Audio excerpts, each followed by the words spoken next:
میں نے بہت بار جنات کا ناٹک کر کے اس سے پیسے اینٹھے ہیں۔ اس سے پیسے لینے کا ایک یہی طریقہ ہے جو میں اسے کہتی ہوں کہ میں نے کسی بابا جی کو پیسے دینے ہیں، کیونکہ گھر میں جنات کا عمل دخل ہے۔ اگر ایسا نہ کیا تو ہمیں ہی گھر بیچنا پڑے گا۔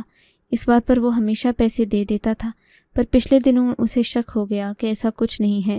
تبھی میں نے سوچا کہ اس کی شادی والے دن بدمزگی کا نظام کر کے دیکھوں، شاید کہ وہ پھر سے اس بات پر آ جائے اور مجھے کچھ پیسے ہی دے دے۔ بیٹی میں بوڑھی ہوں، میرے پاس اور کوئی طریقہ نہیں ہے۔ میں اپنے بیٹے کی شکایت کسی بڑے سے کرنا نہیں چاہتی، ورنہ میرے بھائی آ کر اس کو پٹائی کریں گے۔ میں ایسا بھی نہیں کرنا چاہتی۔ میرا بیٹا میرا لخت جگر ہے۔ تم سمجھ تو گئی ہوگی کہ میں ایسا کیوں کر رہی ہوں۔ اپنی ساس کی بات سن کر میری آنکھوں میں بھی آنسو آ گئے تھے۔ میں نے سوچا نہیں تھا میرا شوہر اتنا بے حس ہوگا اور اتنا ظالم بھی، لیکن کہتے ہیں عورت بیوی بن کر شوہر سے ہر بات منوا سکتی ہے۔ اس دن میں نے اپنی ساس کی بات اپنے دل میں رکھ لی۔ امجد اٹھے تو میں نے انہیں کسی حقیقت سے آگاہ تو نہیں کیا۔ ان سے چند روپے مانگے، کہنے لگے کہ میں نہیں دے سکتا۔ میں نے بھی نظر کرم کرنے سے انکار کر دیا۔ بس اسی بہانے ہیلے سے میں نے ان سے پیسے نکلوانا شروع کیے، ان کو ذمہ داری کا احساس دلایا۔ اگلے چند آنے والے مہینے میرے اور میری ساس کے لیے بہت اچھے ثابت ہوئے تھے۔ میں نے نہ صرف اپنی بھی، پھر جب اللہ نے اولاد کی خوشخبری سنائی تو اللہ کے فضل سے امجد اور بھی زیادہ ذمہ دار واقع ہوئے۔ شاید یہی وجہ ہے کہ میری ساس آج بھی میری بہت قدر کرتی ہیں۔ کہتی ہیں تم نے میرے ناحلف بیٹے کو میرا فرما بردار اور تابع بنا دیا۔ اللہ کرے کہ تمہاری اولاد بھی اتنی ہی نیک اور صالح ہو۔ آپ کو اگر یہ کہانی اچھی لگی ہے تو اس ویڈیو کو لائک کیجیے، اور اس طرح کی مزید کہانیاں سننے کے لیے ہمارے چینل کو ضرور سبسکرائب کیجیے۔ کہانی سننے کا شکریہ۔ آپ سے ملاقات ہوگی اگلی ویڈیو میں، تب تک کے لیے اللہ حافظ۔